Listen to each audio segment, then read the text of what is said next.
Kraft presents The Great Gildersleeves.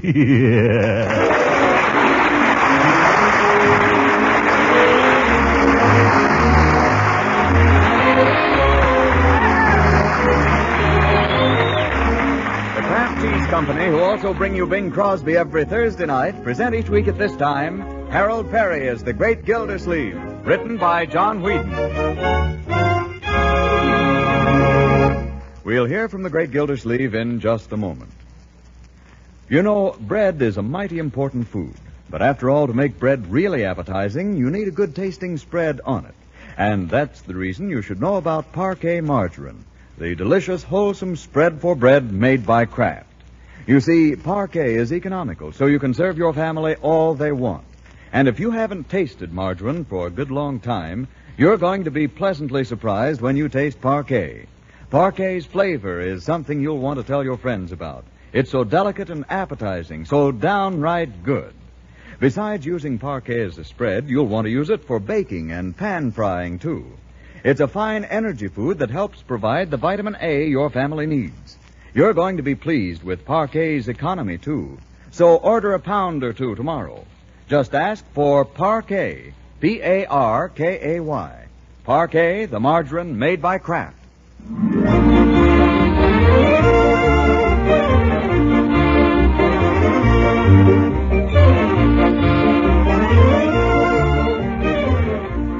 Well, Summerfield is aflutter. Showbills have appeared around town announcing a revival of the student print starring Vera Laval of the original company.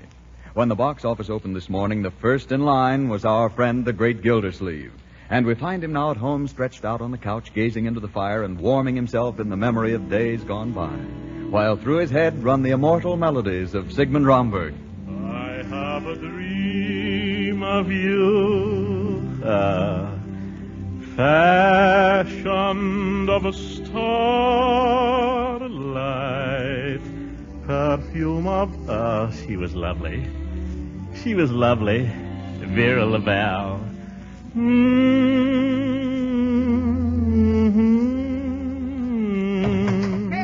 5 feet tall and 5 feet wide. Oh, that song.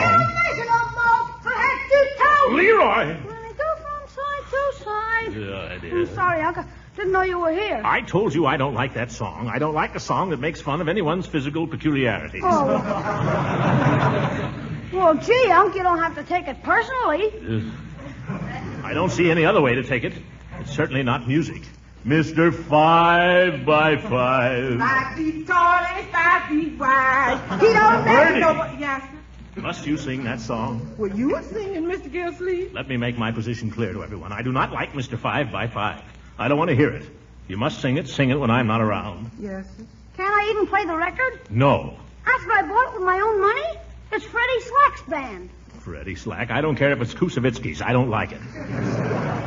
But why not, Unc? Because it's ungrammatical, for one thing. He don't measure no more. What kind of talk is that? That's jive talk. Jive talk? Well, I'm not going to have this place turned into a juke joint, and that's final. Let's have no more discussion of it. Bertie, when's dinner going to be ready? Oh, my goodness. That's what I came in to tell you. What? It's ready. Leroy, run upstairs and tell your sister, will you? Oh, it's dinner! Oh, don't stand down here and whistle. Go up and tell her. Okay. Mr. 5 by 5. Oh, what's the use? I'll be right in, Bertie. By the way, what are we having tonight? Well, we're having turkey. But we had turkey last night. We've had turkey croquettes, we've had turkey hash, we've had cold turkey and warmed over turkey. Well, that's turkey for you. Leroy, give me that. Audrey's got a new fella. What? Leroy, you give me that picture. Audrey's got a new fella. Come on, make him give it to me. Leroy, Look what Dopey keeps stuck in our mirror. give it here. No, now give it to me. It's mine. Just a minute, my dear. Don't snatch. Well, I don't see why he has to come snooping around my bedroom. Uncle Mort told me to, yeah. I told you nothing of the kind. I told you to go up and tell her dinner was ready.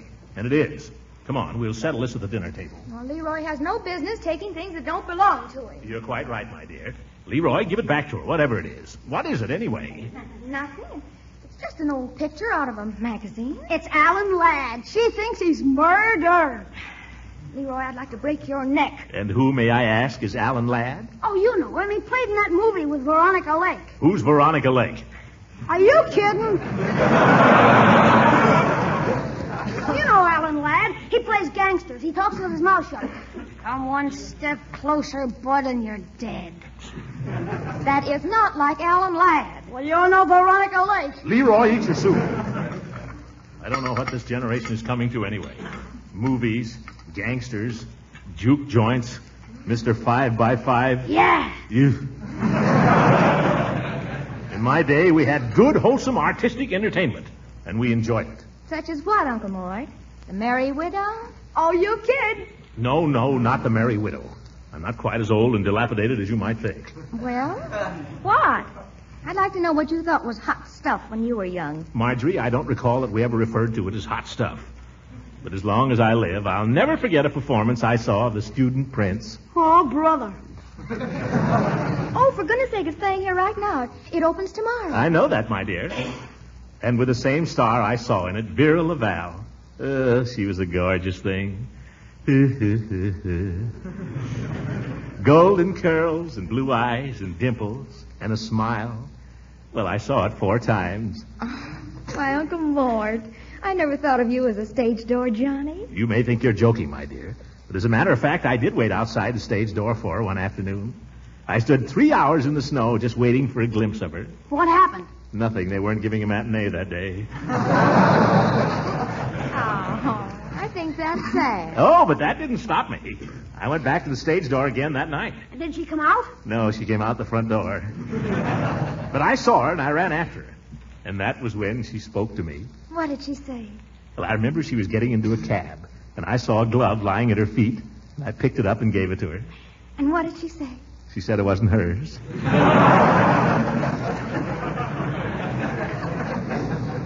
Oh, but she was wonderful. I remember a song she sang. Deep in my heart, dear, I have a dream of you, fashion of starlight, perfume of Oh, and she sang that. The whole audience rose to his feet as one man. I walked out. Young man, have you ever seen The Student Prince? No? And I'll thank you to reserve criticism until you have. Excuse me, is everything all right? Oh, yes, Bertie. I'll ring when we finish the soup. Yes, ma'am. I thought I heard Mr. Gildersleeves hollering. What? Mr. Gildersleeves was not hollering. The idea. I don't know. I've been hearing things lately. Must be the gremlins or something. Yes. You may take up my plate now, Bertie. I don't care for any soup. Don't you? You ate it all. Did I? Oh, well, take it away anyway. I'm not very hungry this evening. Oh, I didn't mean to make you mad, Unc. I'm not mad, Leroy. I'm just distressed at what seems to be a serious lack in your education, that's all. You'd spend less time listening to Mr. 5x5. By George, tomorrow night I'm going to take you and Marjorie to hear The Student Prince. Oh, gosh, Unc, I'm afraid I can't make it. What do you mean you can't make it? I'm offering to take you to the theater, young man. Live actors on a real stage. Something that hasn't been seen in Summerfield in 10 years. You understand? Yeah, I know, but, Unc... But what? Well, Toots Malarkey is breaking in a new band out at the Avalon Ballroom tomorrow night. Toots Malarkey, forsooth. But he's got a trombone player that's supposed to be out of this world. And he's got Mary Moffat singing the vocals. You too, my dear. Well, all right, you can have your Toots Malarkey and your Mary Muffin. I know somebody who can appreciate good music when she hears it. And I'm going over there right now. Mr. Gildersleeves, your dinner. You coming back? I haven't the slightest idea. Yep. It's the gremlins.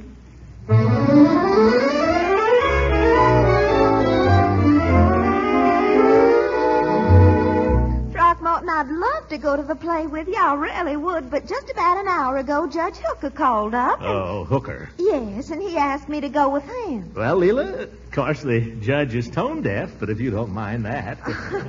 Oh, I'd ever so much rather go with you, Throckmorton, because I know your real love of music and all, but I can't very well turn the judge down now, can I? No, I suppose not. I just hope he won't spoil it for you, that's all. How do you mean, spoil it? Well, as soon as he gets in the theater, he usually goes to sleep. Oh. Yeah, and when he sleeps, he snores. Oh, dear. And when he snores, oh, brother. Oh, dear, I do hope he won't be conspicuous. Conspicuous? Oh, they'll probably throw him out before he gets too bad. They usually do. Well, I hope you enjoy it, Leela. Oh, don't go go, Throckmorton? Yes, I've got to go. I've got to get down to the hotel and pay my respects to Kitty. She'll be expecting me. Kitty? Vera Laval, the actress. Her friends call her Kitty. Oh, you know her? Oh, yes. We met some years ago. Did you know her well?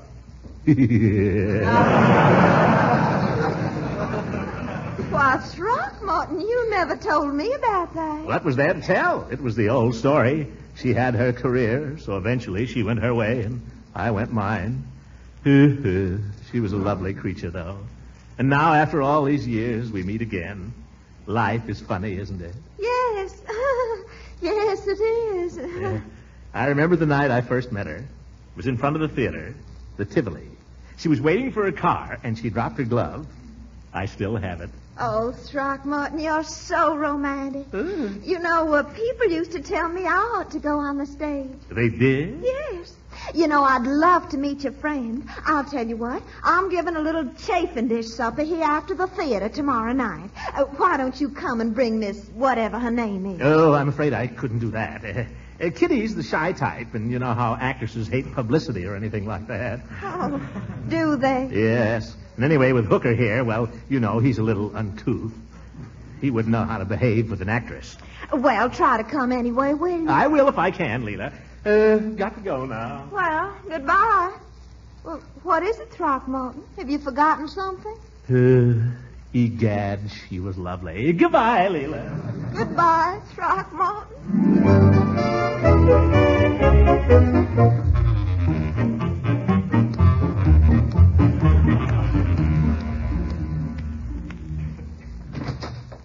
Good morning, Floyd. Oh, come in, Judge. Come in. Now, may be a little while, Judge. I'm giving Mr. Gildersleeves the works here. A little massage. What are you doing, Gildy? Having your face lifted? No, I'm... Oh, get that stuff out of my mouth, Floyd. Sorry, I didn't know you were going to open it. You think I could keep it closed with that old goat sounding off around here? Take the other chair there, Judge. Got some new magazines, Life, Pick, Radio Mirror. Got a new Esquire. I've seen it. Well, you don't lose any time. It only come in yesterday. Come on, you book lovers. Let's get on with this, Floyd. I've got things to do. Yeah, make him pretty, Floyd. He's got a big romance on tonight. Who told you? Oh, a little bird. Yeah, a little bird named Leela Ransom. I guess it sort of cut you out there, didn't it, Gildy? I guess you were a little slow on the trigger. Cut me out nothing. I've got other plans. Yeah, I heard all about that. Floyd, you may not believe it, but our friend Gildersleeve here was quite a Romeo in his younger days. Oh, now, Hooker. He was just like that with Vera Lavelle. You mean the actress? If you could call her that. Now, listen here, Hooker. Vera Lavelle could have gone into the Metropolitan Opera. Now, why didn't she? She was too pretty. The prima donna was jealous. Who told you that? Vera Lavelle? Well, maybe she did and maybe she didn't. Oh, Gildersleeve, who do you think you're fooling? You may be able to fool Leela Ransom with those stories, but not me. You don't know Vera Lavelle any more than I do. Oh, no? Prove it. I don't have to prove it, but I'll bet you can't even get the woman's autograph. All right. I'll bet you a new hat. What do you want with a new hat? You never had any trouble talking through the old one. I got him that time, didn't I, Floyd? Yeah, that was a good one, Judge. Yes, all right, Hooker. Just for that, I'll fix you. I'll see you at Leela Ransom's tonight, and I'll not only turn up tonight with Vera Lavalle's autograph, I'll turn up with Vera Laval. I'll fix you. Ooh, who am I fixing?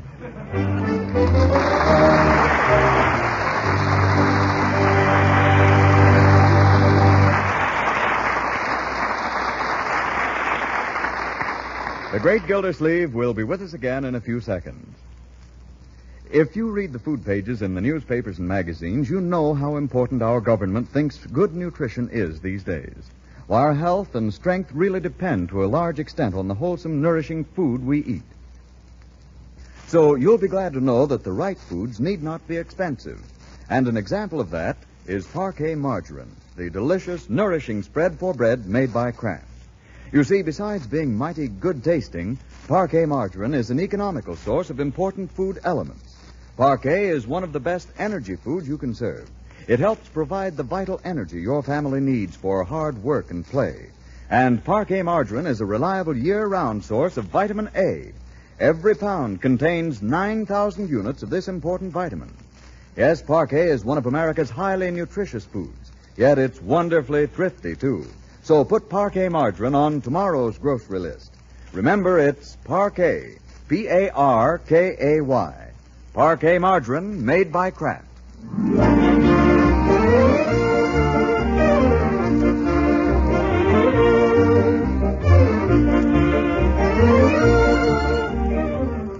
Now let's get back to the great Gildersleeve, whom we find preparing himself for an evening of high adventure. He's bathed and shaved, and now, with his dress trousers dragging and his suspenders drooping, he burrows through his bedroom closet looking for his patent leather shoes. I wish Bertie wouldn't keep straightening out this closet. I saw those shoes only last week. Bertie! Oh, here they are. What is it, Mr. Gildersleeve? Nothing. Look at the dust on the darn things. Inside them, too. A miniature storm. You'd think Bertie would get into that closet once in a while. I'd better speak to her. Uncle Mort! Yes, Marjorie? Will you please make Leroy get out of the tub? Make him what? Get out of the tub! Get out of the tub! I'm not in the tub. I'm talking about Leroy. Oh, Leroy, whatever you're doing, stop it. Well, Bertie put all the studs in my shirt. That's just like finding money. Let's see. Front collar button. There you are. Back collar button. Oh, well, I'll use the wooden one from the laundry. Come to think of it, that's what I had to use the last time. Who's that? It's me, Mr. Gildersleeve. Oh, yes, Bertie? I got your white tie, and I'll put it right here on the doorknob. Thank you, Bertie. Oh, that looks fine. Uncle Mort! Yes, Leroy? Marjorie won't let me use her comb. Why don't you use your own? It's busted. That's ridiculous. What do you mean it's busted? No teeth. No. Well, let him use it this once, Marjorie, and stop this bickering, and we'll never get to the theater. I wonder who thought of a white tie to go with a tail coat. Look like a penguin. This vest doesn't come down very far. Guess I'll have to button the top button of the pants after all. Yeah. Now, the coat. By George Gildersleeve, you're a fine figure of a man. Wait till Leela sees you in that. You'll make Hooker wish he'd never been born. Hooker with his 1929 tuxedo.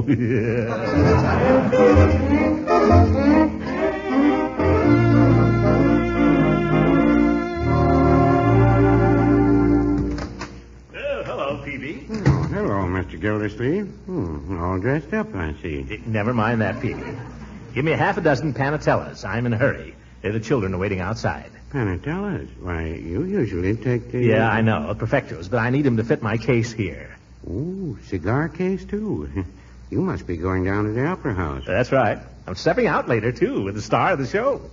Well, now, that's real friendly of you, Mr. Gildersleeve. I suppose he is a stranger in town. Well, Peavy, I'm stepping out with Miss Vera Laval. Ooh, stepping out. Yes, Miss Laval and I were rather close friends some years ago. I guess those actresses like to flirt, don't they? Where did you ever hear that? Did you ever take her to one of those intimate little suppers? I'm not talking, Peavy. Mr. Gildersleeve, did you ever drink out of her slipper? That chapter of my life is a closed book, Peavy. I see. But I may open it up for just one little peek. Well, in that case, have you thought of taking her a box of candy, Mr. Gildersleeve?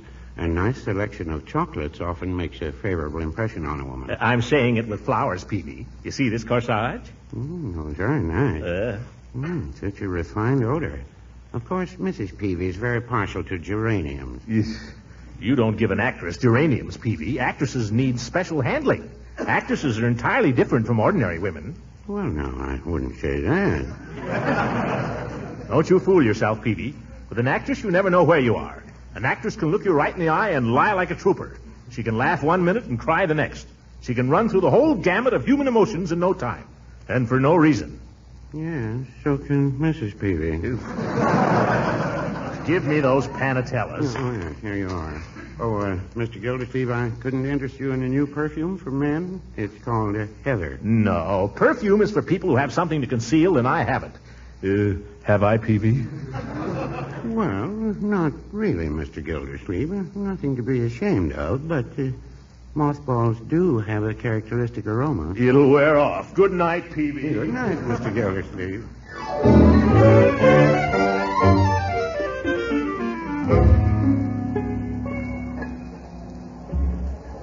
call this an opera house? No remarks, young man. Looks like a Roman ruin. This was a very fine theater in its day. It's a dump alongside the Majestic. Quiet, you.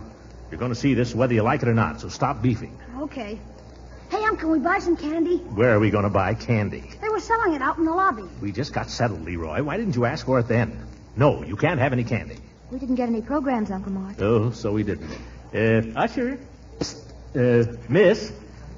Well, I'll get her when she comes back.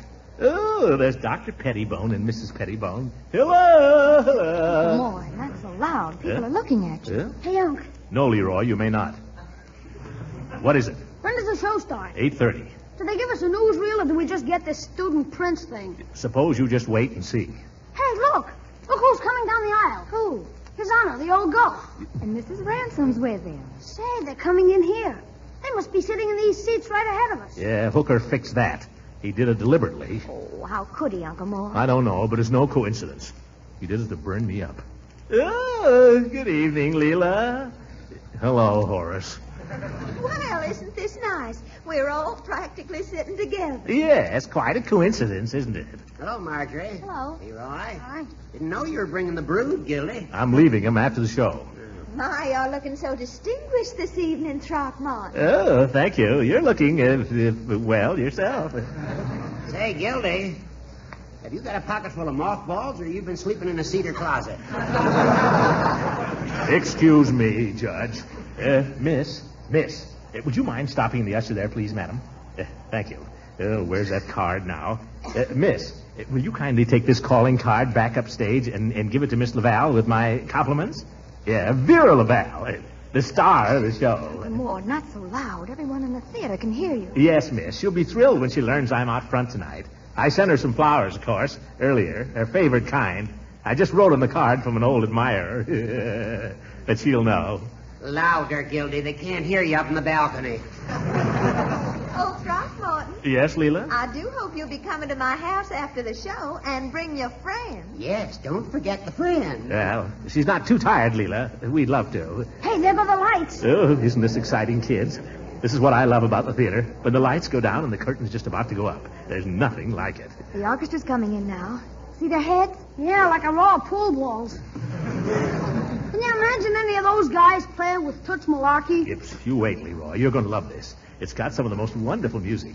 There's one scene in particular where Kathy comes in, that's Vera Laval, and they sing, "Deep in my heart, dear." Oh, Lord, please. What will people think? Forgive me, my dear. I always forget myself when I hear that song. You see, we used to think of that as our song. Oh, for goodness sake. Usher, will you ask them to stop that racket back there?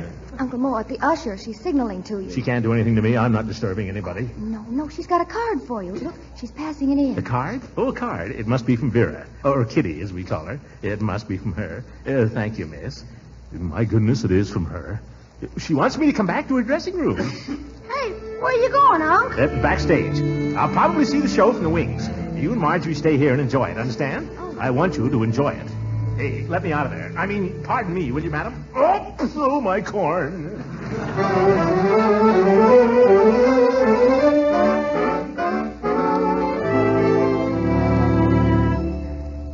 Have you got the chafing dish going, Judge?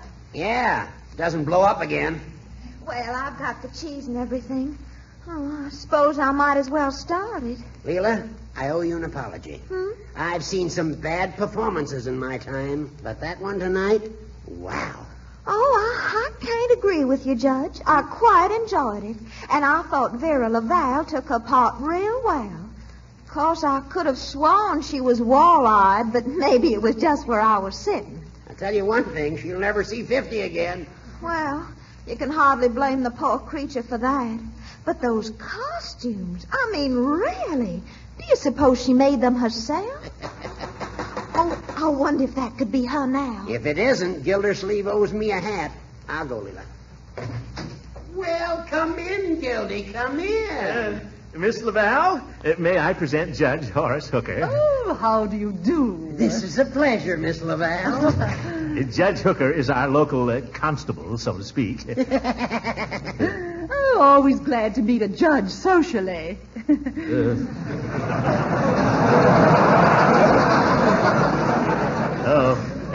And our hostess, Mrs. Ransom, Miss Laval.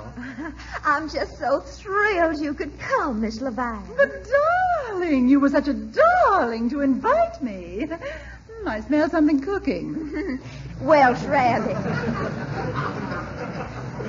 Judge Hook and I were just singing, Miss Laval, how much we enjoyed your performance. Oh, did you, darling? Thanks so much. Oh, I'm afraid I wasn't really in voice tonight.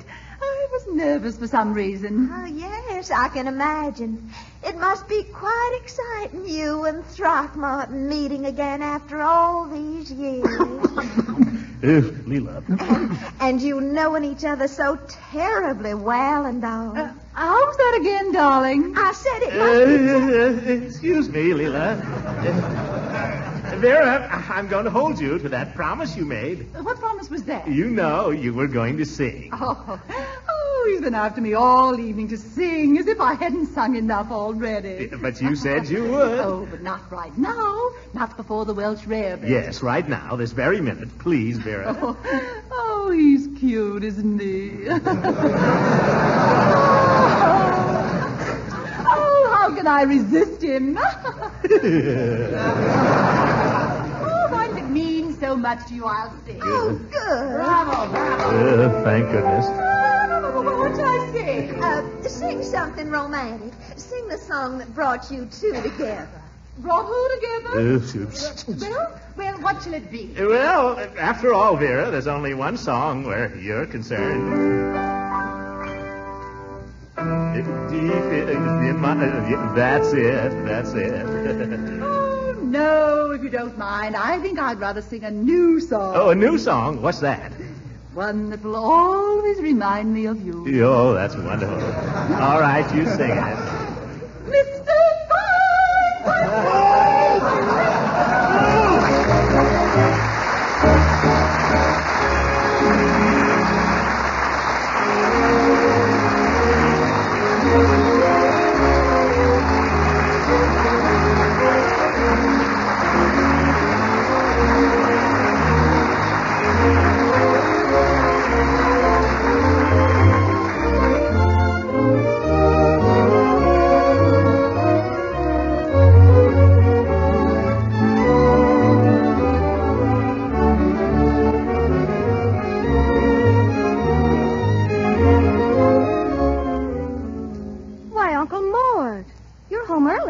It's almost 12, my dear. Did you have a good time at Mrs. Ransom? Yes. I love the student, Prince. Marjorie, would you mind not singing that? But I thought you liked it. As far as I'm concerned, I wish the student prince had never gone to college. Wish he'd gone to reform school. Good night, my dear. Good night, everybody.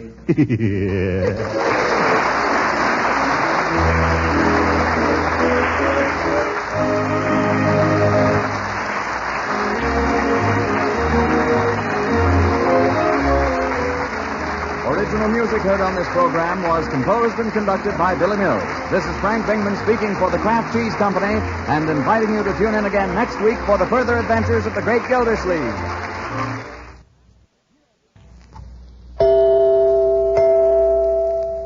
Do you like macaroni and cheese? If you do, listen to this. Your grocer has a product that gives you wonderful macaroni and cheese in just 7 minutes cooking time. The name of this product is Kraft Dinner. In a package of Kraft Dinner is a special type of quick-cooking macaroni and some Kraft grated which puts grand cheese flavor through and through the macaroni. You cook this special macaroni in boiling water for 7 minutes, just 7 minutes. Then you sprinkle in the Kraft grated. That's all there is to it. Your macaroni and cheese is ready to be served. No blanching or baking is necessary. None of the old-fashioned bother of making this grand American dish. Kraft Dinner gives you macaroni and cheese a new-fashioned way. And here's something else that's wonderful about Kraft Dinner. It's economical. A single package makes enough for 4. Serve Kraft Dinner once a week or oftener, and keep a package or 2 handy for those last-minute emergencies when you need something to stretch the meal for the unexpected guest. Ask your dealer for Kraft Dinner. This program has reached you from Hollywood. This is the National Broadcasting Company.